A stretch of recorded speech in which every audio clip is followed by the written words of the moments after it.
Pick the Nintendo Shack and pray. Frederick from Fire Emblem Awakening says, yo. Hey everyone, this is awesome. It's me, Kevin Austin. I'm in my cart and I'm on a Google Hangout call with my buddy Donnie, and you are listening to the least CC powerful podcast on the internet. It's time to turn that dial to Nintendo Drive. Bong!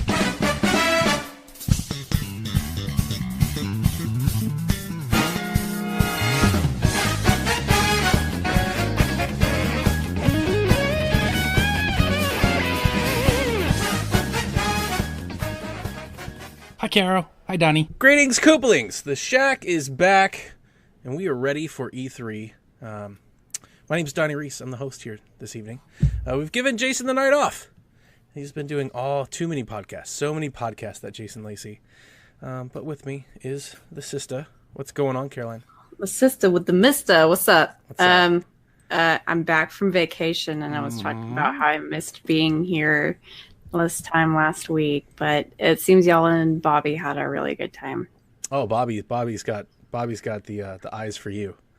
He Oh. just kept Caroline. Or is it Caroline here? I gotta pop with Caroline. It's okay. Bobby and I will have our time in the spotlight together eventually. Stay away from my hosts, everybody. Yeah. I'm not going anywhere. You went to Disney. I went to Disney. It was hot. It was miserable. Miserable, she says. I went to Disney World. It was miserable. No, I love Disney, but having gone on 2 Disney cruises last year and then going to the Disney parks and spending 12 hours all day walking around in the heat, sweating, your sunscreen's dripping off your face so you get sunburned anyway, standing in line, cramping up all day, I think I'm just going to keep going on Disney cruises. But I really think the best time to go to Disney World is like in the off season when it's cooler, because Sure. I sweat like crazy. And I'll keep living vicariously in Magic Kingdom every day on Disney Magic Kingdoms on my app. I'm never taking my kids to Disney World. Ever? Mm-mm. Taking them to MomoCon was already a nightmare, and I was telling them, I was like, you guys want me to take you to Disney World, and this is how you're behaving at MomoCon? No, thank you. You know, I think Victoria for sure has probably outgrown Magic Kingdom already. She's probably that age where the cool kids like don't go to Magic Kingdom. But I mean, Hollywood they're Studios not even is like pretty Disney cool. kids. Like, they barely even know the stuff. Yeah, I mean, yeah. Okay, well, I'll just go over and sit in my corner with Kevin. So did you play Pokemon Go while you were there? Was it awesome? I did. And I would have played more. However, we kind of needed our phones because we were keeping up with the parents and stuff. And I have a story about my phone. I actually lost my phone. Oh, no. So we were going on Space Mountain. And for people that don't know, I am kind of like very easily to throw up at everything. So I kind of was really worried about this ride because I've never ridden it before. I'm 28 years old and I just rode Space Mountain for the first time. So things that like turn, that go really fast, that have sudden drops, that go in circles, I'm not a big fan of because I get really sick very easily. Sure. Space Mountain was an experience, and we actually researched it, and it only goes up to like almost 30 miles an hour, but it's in the dark and it's very back and forth quick and everything. And there's a few drops that made me lose my stomach. And I was not expecting it. So while I'm not expecting it, I get out of the car at the end and I was so, just whoosh. Oh my God, that was an experience and kind of slow to stand up. Left my phone on the cart. And then we're halfway up the ramp out of the place. I'm like, oh my God, I lost my phone. I left my phone. And of course, I'm thinking immediately it fell out in the ride. The ride is, gonna crush it, something like that. We get out to the outside. Number one, nobody knows what to do. So we talked to like 3 different cast members before they're like, okay, it's gonna go to Lost and Found at the front in the Main Street USA, and you're gonna have to go get it there. And I was like, okay, great. So we walked all the way from Tomorrowland to Main Street USA, which is a good quarter of the park. In that time, Space Mountain closes down. So I am like really freaking out, like, oh my God, my phone ruined the ride. Like, it just got smashed in the track, and it's the reason that the ride broke down. We get all the way over there, and Brian's mother calls him or texts him or something, called him and said, hey, they called from the phone, or I called the phone and somebody picked up and said that they're holding it at Space Mountain. So then we go all the way back from Main Street USA at the guest relations back over to Space Mountain and talk to 10 different people who have no idea what we're talking about, until finally we get somebody on the phone who's like, oh yeah, I'm over here. I'm this one over here. And it was like almost an hour ordeal, and I was completely miserable. But in terms of Pokemon Go, I did play it for a little bit. I did have my bracelet on, but the Bluetooth really drains out the battery. So I turned the Bluetooth off most of the time, because if you wanted to pull it open, everywhere you walk in Disney is a Pokestop, pretty much. You're just overlapping sometimes 2 or 3. We did do some raids, and Brian and I were like, oh, here's a Latias raid while we're sitting in line for Pirates of the Caribbean. And not only were we in on it, it was like 8 other people that were also just like joined in on this raid that we had no idea where they were or who they were. It was just a bunch of people who were like, let's try and get this Latias. We beat it, but unfortunately, I ran out of the premium balls and I was not able to catch it. Brian was not able to catch it either. It's a very, very hard catch rate. But my Pokemon Go experience at Disney was very cool. There's definitely, probably, aside from like a city, that's the most populated place that you're going to have Pokestops around to catch stuff. Got a bunch of different Pokemon in Florida that's not in Georgia. Heracross is like a bug type, and I guess bug types are very prevalent in Florida for some reason. There are Heracross everywhere. Brian's like, I've never seen one of these before. I was like, me either. And they have male and female different types and stuff, so I got one of each. It was it's always fun to go and find different Pokemon places. So gotta tide me over till November. There you go. That's why that's why I asked. I started playing Pokemon Go this week, and I never really played it a whole lot before, so I kind of had to even like relearn it. I was asking Twitter, I was asking Coach kind of for tips and whatnot. It's been pretty fun. I had my wife drive Jack and I around, so we were just hanging out in the car, driving around malls and stuff.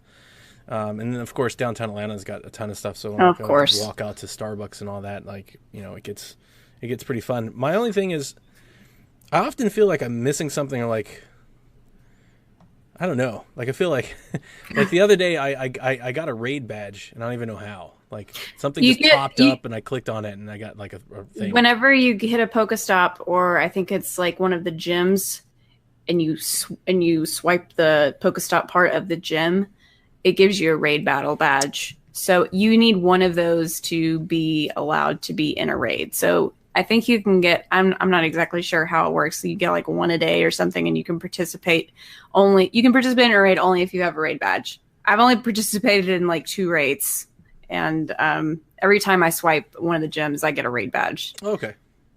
Yeah, and then like to evolve your Pokemon, you have to catch more of the same kind of Pokemon and turn them into candies.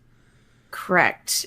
For every Pokemon you catch, you get the lowest level evolutions candies times 3. Sometimes they have multi-candies, and you get like times 6 or something. If you have Pinap berries, you can throw a berry at the Pokemon and get like 3 extra candies per thing. But Excuse me, folks, I'm sick, so if I cough on the stream, it's not meant to. He's just talking in code. I'm trying real hard not to get it in the microphone. No, it's fine. But no, so yeah, there's a part of me that's just like, is this really it? Is this? I think that's probably why I quit Pokemon Go the first time. I'm like, is this it? Like, I need to go catch 80 Bulbasaurs before I can turn it into a Venusaur or something like that. You can find a Venusaur in the wild. I did.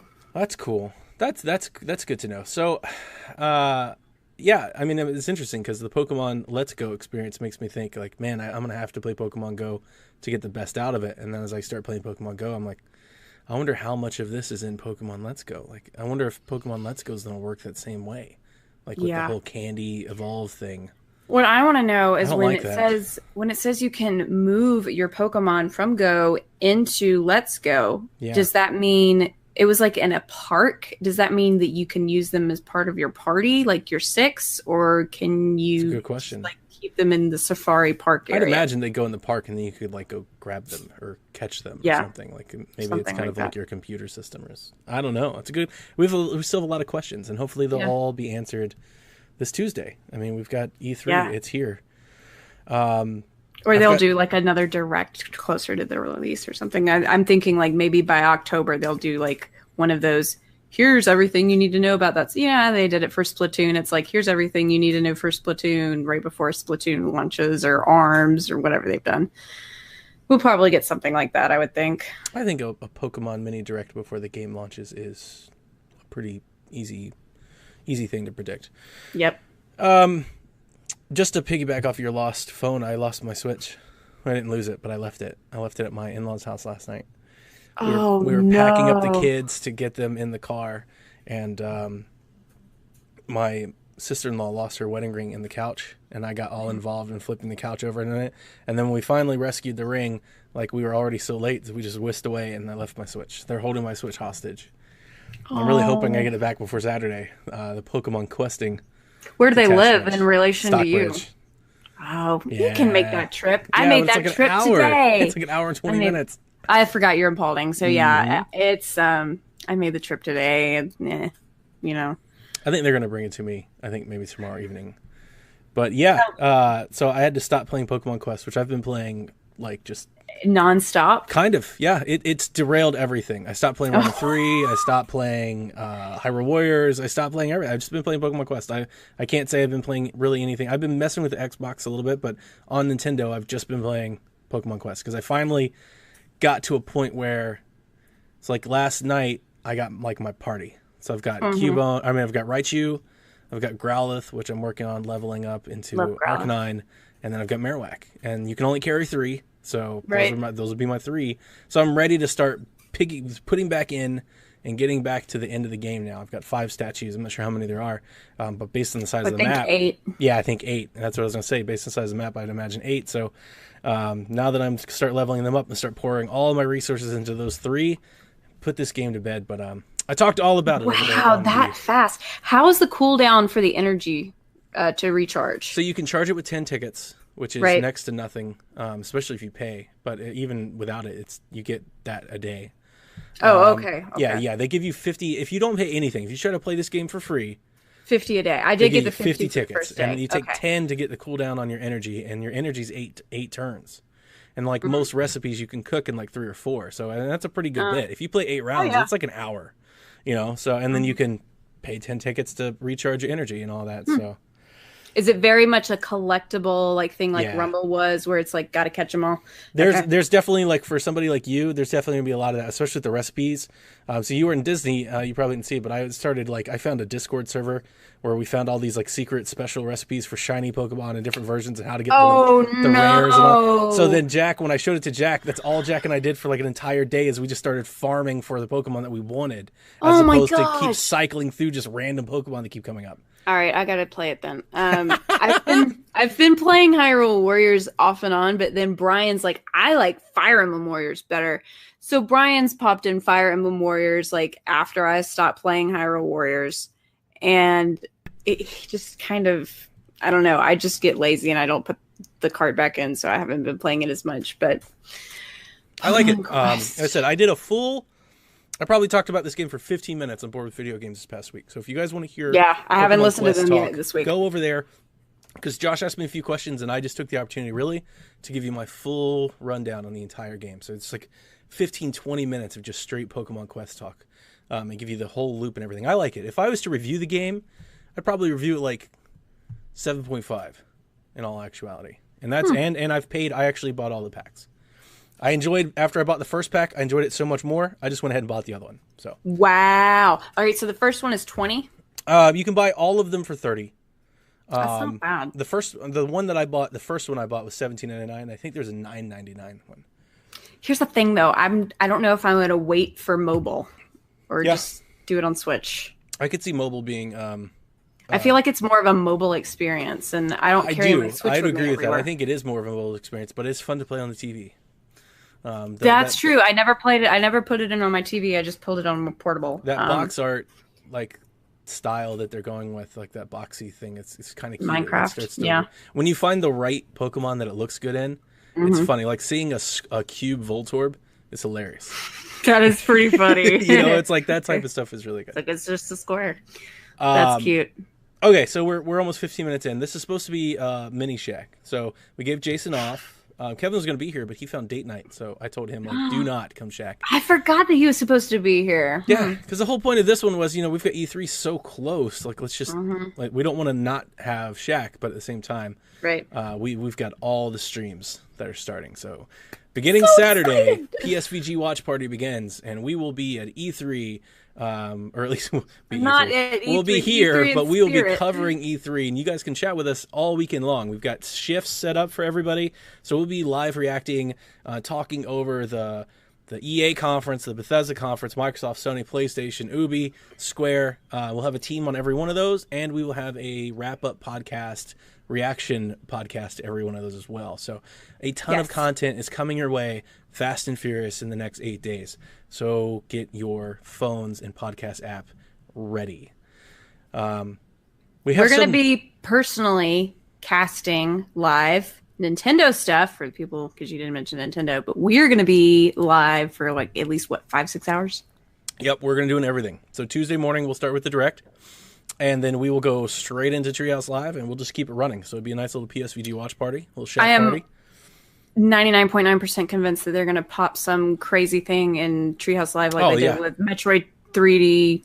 Or there's got to be one the most 3DS game that we don't know that pops up in Treehouse Live. Sure. Or a eShop only Switch title. I don't know. Something that's out today. That'd be neat.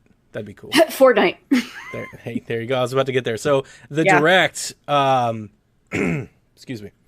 The Direct is 45 minutes is what they said. And it was interesting because a lot of people on Twitter were like, Nintendo's keeping it brief. That's a pretty long Direct. It's long compared to last year when we had a showcase, and I think it was only 30 minutes. I think it was 25. Oh, yeah, you're right. Like 25. And most Directs are like 30, 35. Yeah, they're not that long. So 45 is a long time. I remember the last time we had a 45-minute. Because, the Breath of the Wild one was not that long. Not 45 minutes. So chock full. I'd imagine there's at least 10 minutes of just Smash. At least 10. Probably. You wouldn't even, like, if you told me they were talking about Smash for 20 minutes, I wouldn't be shocked. No. I don't think they will, but I wouldn't be shocked if they did. So, Meaty Direct is incoming, and I'm looking forward to it. We've got Eric Green over here in the chat, and he goes, do you think they'll dive a little deeper into the online service at E3? Do you think there's anything else left to tell? I don't think they'll talk about that. Nintendo typically doesn't talk about services at E3 outside of Virtual Console, if you count that as a service. And we already know that's not going to be the case. So I would expect more details like that, Eric, to follow when the service actually launches. We probably have like some sort of fall direct right before Smash drops, right before the online, where they really comb through all of that and give you everything you need to know about that. Yeah. But we do have some news. We've got some news, and I've got some stuff lined up, some E3 stuff that we can clear out of the way before. And first and foremost, Fortnite's coming to Switch. We've known this. This is not news, really. We've known this for a long time, basically since the Fortnite devs said they wanted to. But as every leak has pointed to it, as things start to come forward, it's pointed to it. Well, last week, Nintendo actually put up an update file in the eShop with Fortnite and all the assets. So everybody now it's confirmed. It's done. Yeah. Fortnite's coming, and it's probably coming pretty fast. They have, or actually, it's super fast. I say either immediately. It's probably going to be immediately after the Direct. You think so? It's just like it's live now. It's available now. That'd be interesting. Yeah. That'd be interesting because another online multiplayer shooter is coming in Paladins. That's that game that Jason told us he heard was coming. That's actually dropping next week. So that could be another. It's ready now. It's a free to play hero shooter, but I've seen stuff on it. There's a pack on the eShop right now that's $30, and I believe if you buy it, you get early access to the game. Oh. I think you might be able to play Tuesday, and like everybody else gets to play Thursday, and you get like some rewards and bonuses and something. But for anybody that's out there that may be confused, it's not a $30 game. No. That's a $30 like pre-launch pack. It is a free to start game, so if you just wait, there'll be a free version you can play, or you can buy to play, and then you can just start buying your individual heroes that you like. I might mess around with it. We don't have like a lot of shooters over there in the space, so. Nope, Are you not into yet. any shooter stuff? I'm not a big FPS fan, just because I kind of suck at. I'm not gonna lie, I suck at it, and that's why I don't like it. But Splatoon was kind of the first foray into shooters that I had a long time when it came out in 2015, and that's kind of like the only shooters that I play. I play like a few shooters on Steam, but just little random indie titles and nothing. No Halos, no Far Cries, no. I couldn't even name all of them. There's so many of them. It's ridiculous. Good. Just not my cup of joe. More importantly, getting back to that Smash news, PowerA has, or at least somebody leaked that PowerA is going to bring back the GameCube controller. We have wired PowerA GameCube controllers that are showing up in store shelves. There are Walmart pictures that I'm looking at of a blue and a black model. Already. Dang, I wanted Nintendo to license them themselves. Like they did with the PDP stuff on Wii U? Yeah. So I tweeted out who's excited for this controller. Are you excited for this controller? I need to see pictures of it, but yeah, I mean, like, I really enjoy. How many GameCubes do I have? I have 3 GameCube controllers and 2 GameCubes. I like the controller. I think everybody kind of agrees that it's kind of the most universal, like, one of the best controllers ever made, bar none, for any sort of console, regardless. When we went from GameCube to Wii U, I was kind of upset. I was like, what is this? What am I supposed to do with this? It's like 3 buttons. Yeah, I don't know. We'll see. It depends on... I'm not one of those people that has to play a GameCube controller with Smash like a lot of people. Sure. But I did buy the Wii U GameCube adapter thing. It's worth mentioning that this controller has an L1 button, so it looks like it is in GameCube shape and style, but you'll be able to play everything with these controllers. Sweet. And that, okay. That is I kind forgot of what about will that. get me in.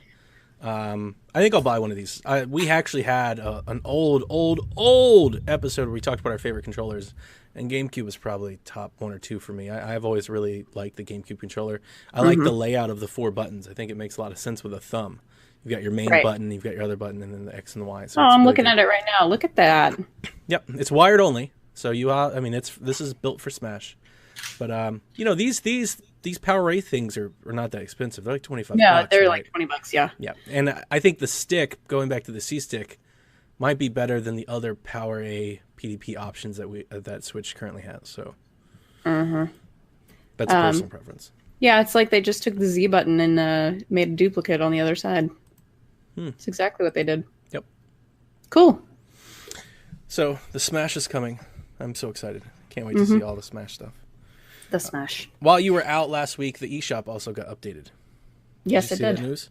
I did. They have a new feature tab, and they have a new great deals tab. Now, that feature tab, I really hope gets Jules some eyes on next week, as Jules Watcham releases Soccer Slammers for Switch, and it comes out next Thursday. Yep. And I, for one, am very excited. I hope I get to review it for him. Nice. Because, I really like Jules' games. Zero Drifter is my favorite. There's something about the Soccer Slammers. Again, coming back to this Voxel thing, because he's kind of in the same style. There's something about this Soccer Slammers that I think looks really cute. Yeah, and he's got all the World Cup teams and everything, so everybody's trying to get their soccer on. For anybody that didn't do FIFA, don't do that. Yeah. Get Soccer Slammers, because I'm trying to push him to make Golf Slammers. I keep trying to tell him, like, the Shack can drive that home, that the next great game from Jules Watcham should be Golf Slammers. Absolutely. We would kill it. It'd be awesome. Golf Slammers with some online play and some tournaments. Yep. I think we can get Sean Capri to support that. Totes. Yep. Good. You sure you want Sean in your corner after what he did? That's why Jason's not here. Hi, Jason. Jason's in the stream. You can everybody see his hey, smiley Jason. face. We love you, Sean. Don't feel bad. We're just picking on you. One piece of exciting news, kind of, is that Telltale did announce that The Walking Dead, the season finale, is coming to Switch this fall. Whoa. That's interesting, considering that The Walking Dead, none of the other Walking Dead games have come to a Nintendo platform. Right. I was screaming for these games to come to Wii U during that generation, because it seemed like an obvious fit with the touchscreen, with the gamepad. It's like, why Why do we not have these point and click adventure games over here on the system that has a tablet for controller? Right. So, if you pre-order The Walking Dead: The Final Season on Xbox or PlayStation, they give you all of the other seasons for free. Oh, well, that's a good deal. But they haven't said that that's going to be the case for Switch. Oh, I can't imagine that it wouldn't be, especially if they haven't ever released one for a Nintendo console. I'm hoping this is like a Banner Saga thing where they show you the Banner Saga 3 thing, and then they tell you, oh yeah, here's the other stuff. I'm kind of hoping that that's the case. If it is the case, would be a good thing. The Walking Dead is one of the most emotionally great series, especially the first season. I never could get into it. I'm not a zombie person. Yeah, I can But understand. it's on ATL, so... Coach Hulk loves The Walking Dead. His favorite's Michonne. My favorite season 1, I think it was season 3. The last season, I got really tired. Actually, it may not even... I don't think they called it 3. I think they called it A New Frontier. I don't remember. It may be 3. I don't remember. It's been like a year and a half, 2 years since I played it. I played it on Steam, actually. I am one of those gamers who's played this series in a bunch of different places. Because when the first season came out, I had a 360, so I played on 360. And then when the second season came out, I was trying to do Steam, so I think I played it on Steam. And then I played the other one on PS4 or vice versa. So I don't think I've ever actually played any of them on the same system. Do they come out with a game per season? Is that the way that it works? They do. They drop seasons, so it's all digital. They do have physical copies, but I mean, usually it's all digital, at least up front. But it's episodic, so they usually drop like the first episode in the fall, and the second episode in the winter, and the third episode in the spring. But yeah, the season it's correlated with like the TV show. No, kind of. So it features all the same character, or not all the same. It features some of the same characters, so you understand the universe that you're in. But it tells a completely new story about Clementine, who's one of the best video game characters of modern video games. Clementine's amazing. Anybody that's played The Walking Dead, I think they would all agree with it. When it comes to great female characters in games, Clementine is one of them, and I can't wait to see how her journey ends.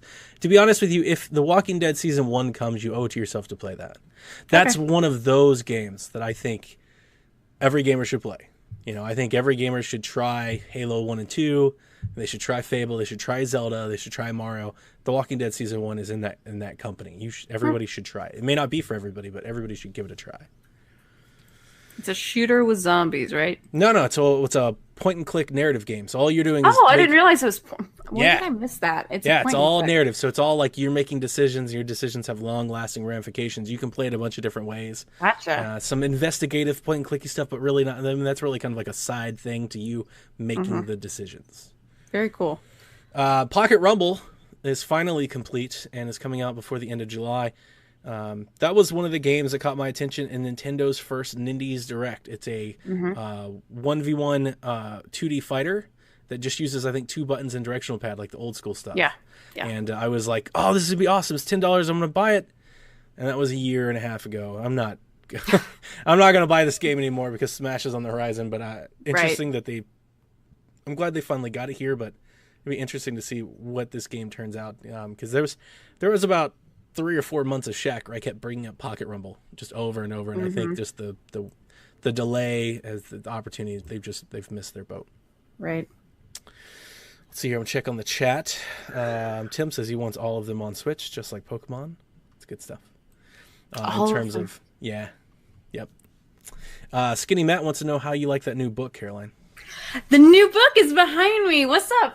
All right, so this is, for people that haven't been in our Discord, Skinny Matt tipped me off to this because he went to the museum, the World Video Game Hall of Fame. It's a history of video games in 64 objects, in 64.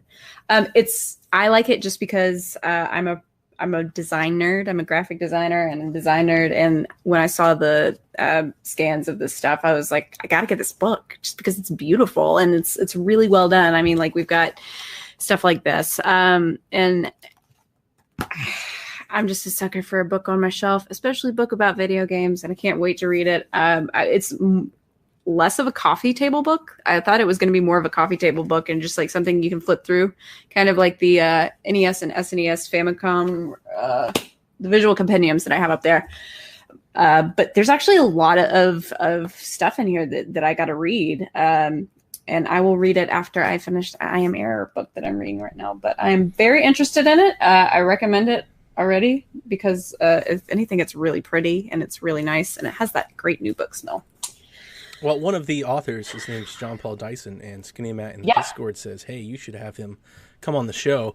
Now, he says he should come on the Shack, and that'd be cool, but I mean, wouldn't we put him like on Academia? Regular or regular PSVG. Yeah, that'd be good.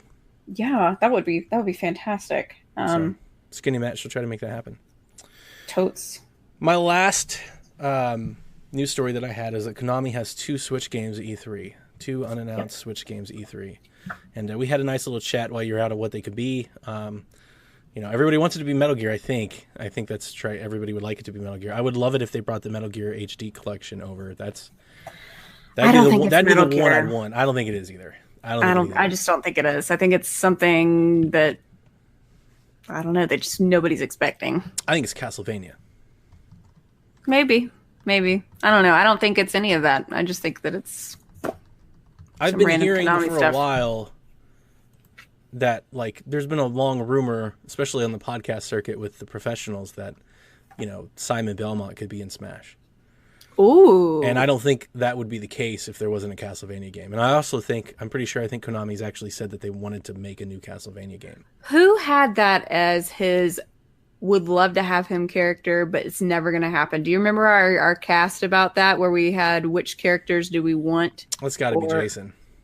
Because it wasn't me, so it's got to be Jason. Okay. Mm-hmm. But yeah.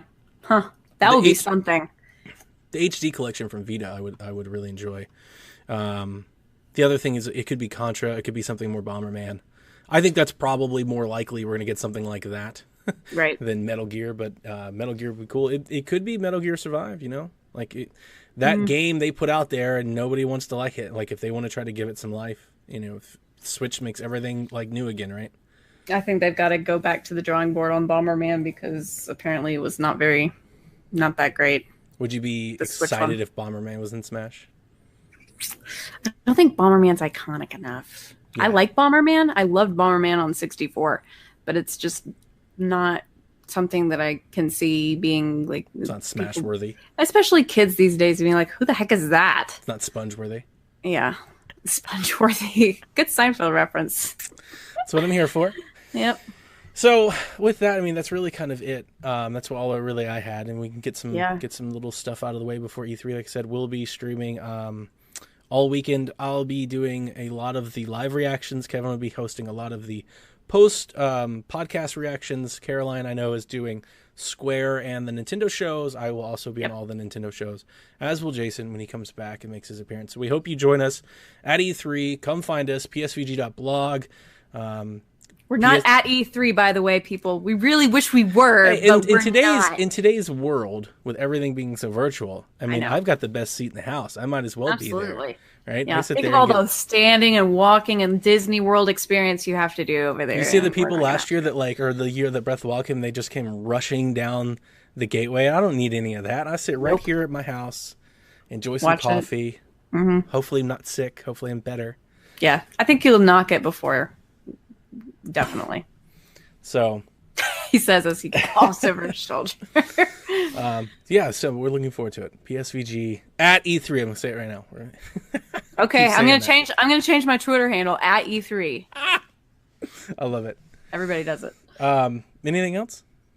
No, I'm ready. It's just gonna be like is it E3 yet? Is it E3 yet? Is it E3 yet? You get that feeling. It's so good. We're gonna have a new Fire Emblem, Caroline. I'm so excited. And if we don't have a new Animal Crossing, I'm gonna be kind of distraught. Nah, you're not getting a new Animal Crossing. Whatever, dude. Yoshi. Oh yeah, we've had a new Yoshi in the works since last year. Are you kidding me? Go Star Fox Racing. Yep.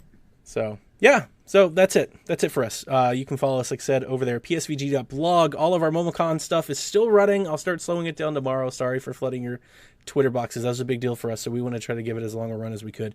So we ran it right up to E3, and I'll start turning that stuff off tomorrow as we prepare for the new stuff. So come follow us on Twitter at PSVG. Find us on Facebook. Find us on YouTube. All of it's on the site. That's Caroline, a.k.a. The Nintendame.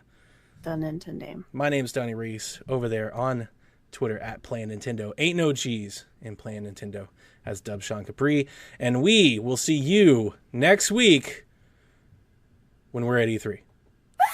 Good night, Kooplings. This is Frederick from Fire Emblem Awakening. And I forgot the line already. What?